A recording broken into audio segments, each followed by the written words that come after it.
Okay, Virgos. The overall energy of your reading is the Six of Wands. Isn't that nice? This is about success and love. All those wands coming up in the background are other people celebrating your successes in love.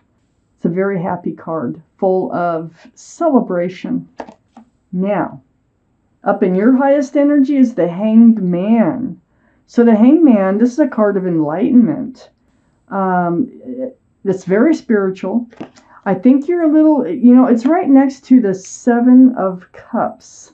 I feel like you may be in a commitment that you're a little confused about.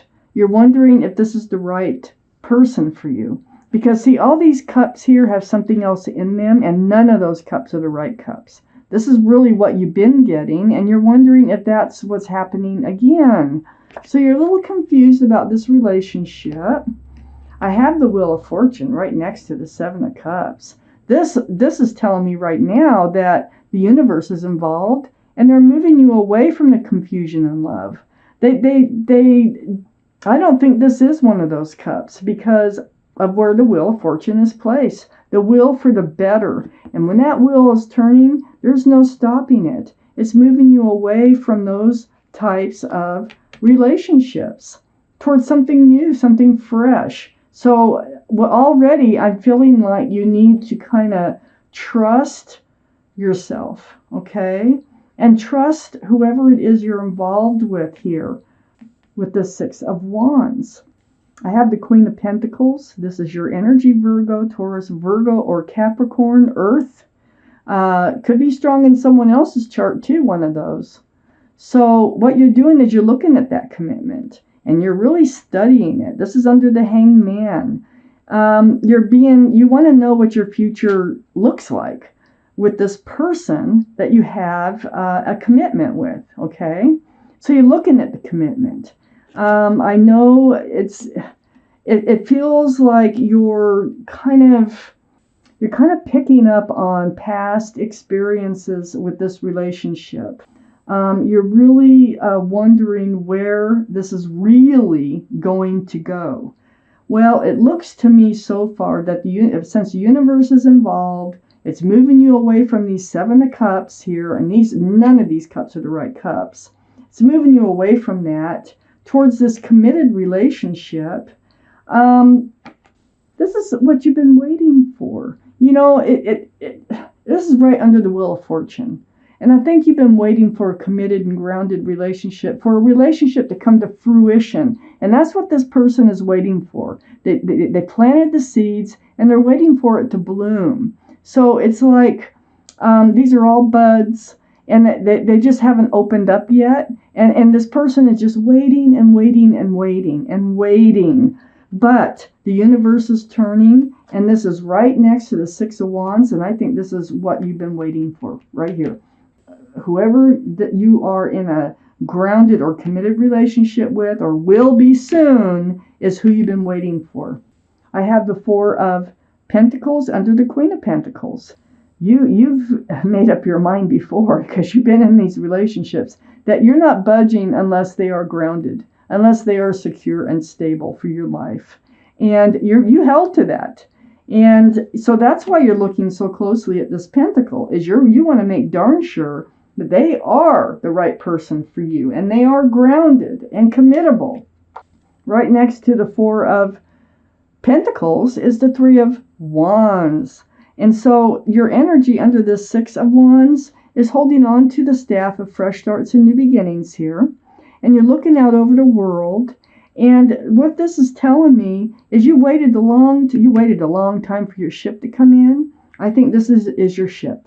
I really think it's your ship. So if you're wondering and you've been going through all these thoughts, I really think this is your ship that's come in.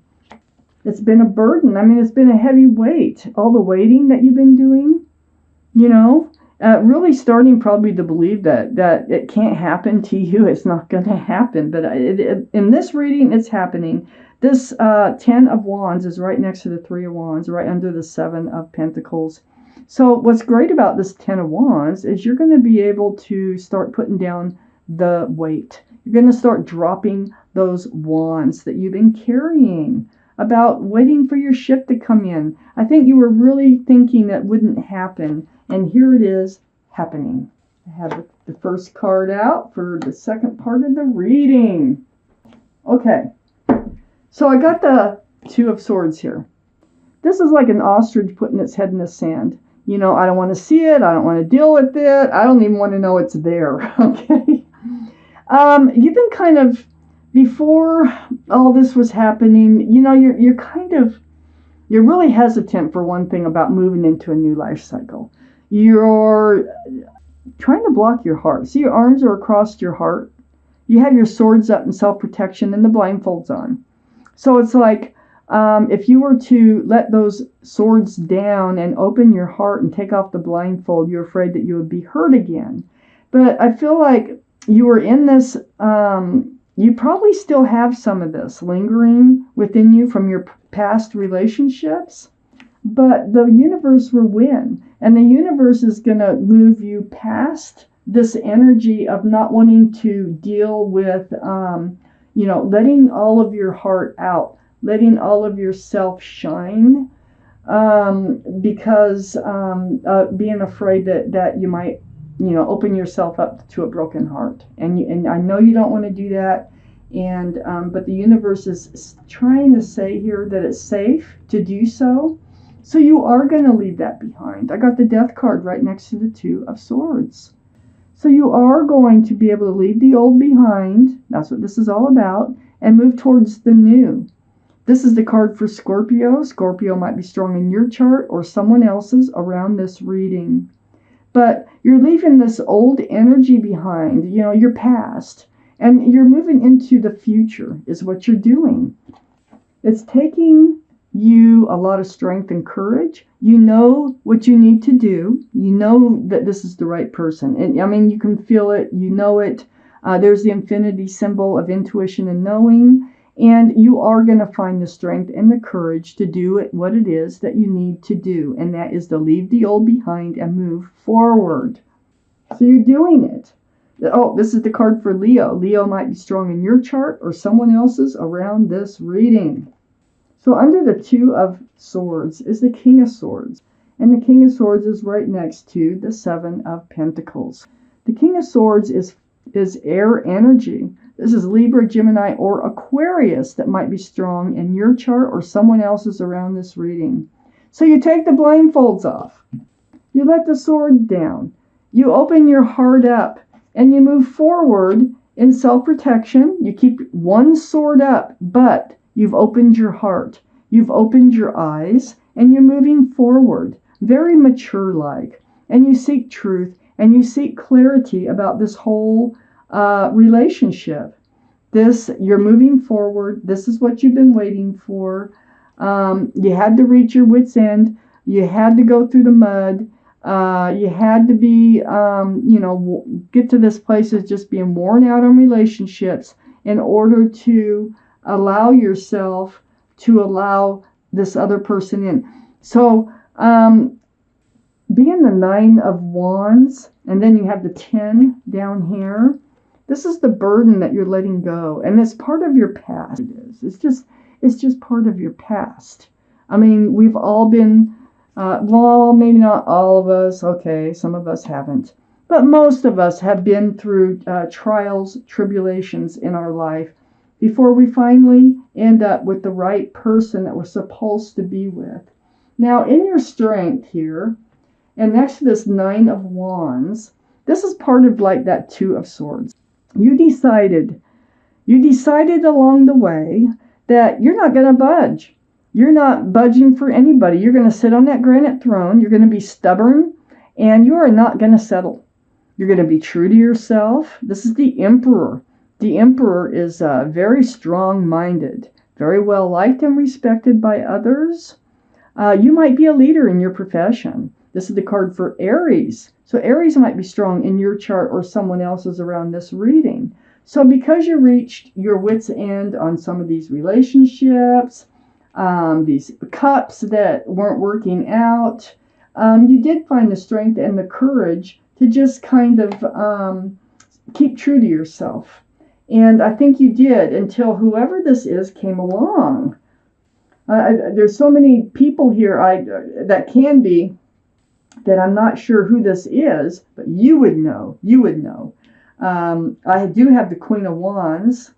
So this gives us 2 for Leo, 2 for Aries. So I'm going to show you the Queen of Wands. Very passionate. I think you're a passionate person, and I think this is going to be a very passionate relationship. Holding that staff of fresh starts and new beginnings. It's like wherever you put your love, you put your passions. Yeah, you're letting yourself go. You're deciding to trust and believe in your decisions, and the trust and to believe in whoever this is that is offering you stability, security, success in love, lots of love. I got the Queen of Cups right next to the Queen of Wands. The Queen of Cups is a card for, it's a water sign, so Pisces, Scorpio, or Cancer. That might be strong in your chart, their chart, or around this reading. But there's a lot of love here. There's a lot of emotions going on. I feel like you're both, you and the other person, are both trying to make sure that this is not another 7 of Cups, not another cup. So you're both evaluating your relationships with each other. So it's a very emotional card. See all those waters there? And that cup is full of answers to love questions, and that's why she is trying to peek in those little windows to get all the answers possible. So this is kind of where your head's at, but this is where their head's at too. And then we end this reading. Well, I have one more clarifying card to go, but right under the Emperor and right next to the Queen of Cups is the Ace of Wands. Look at that wand is just blooming. It's blooming like crazy. So there is a fresh start and a new beginning coming in. And it's with whoever this person is that wants a commitment. This is your ship that's come in. And I just don't feel like you're going to be jumping on this opportunity. I feel like it's a gradual evolution with this relationship that brings it to this point of commitment and groundedness and security. Because the Emperor is not one to leap into anything, for one thing. And here you are as a Queen of Pentacles, and you definitely want to make sure that they are stable and secure. I mean, you don't want to get tied up with someone who's going to quit their job and you're going to end up taking care of them. You want a partnership. You want you both to focus on security and stability in this relationship. Okay, so let's take out one clarifying, well, there it is right there, clarifying card. The 7 of Swords. This goes right between the Wheel of Fortune and the 2 of Swords. So there was some sneaky, deceitful behavior in those cups, in those prior relationships. Lying, stealing, cheating, just taking of love, not giving, secrets. It's just deceitful energy. And that's what you were getting before. And that's why you kind of went on guard about protecting your heart, because you would find out later, after you fall in love, that they're not the right person for you. Well, the Wheel of Fortune is taking you clean past all that. You are entering another phase in your life, and you're holding out for it. You held out for it, and it's coming in. Your ship is coming in here.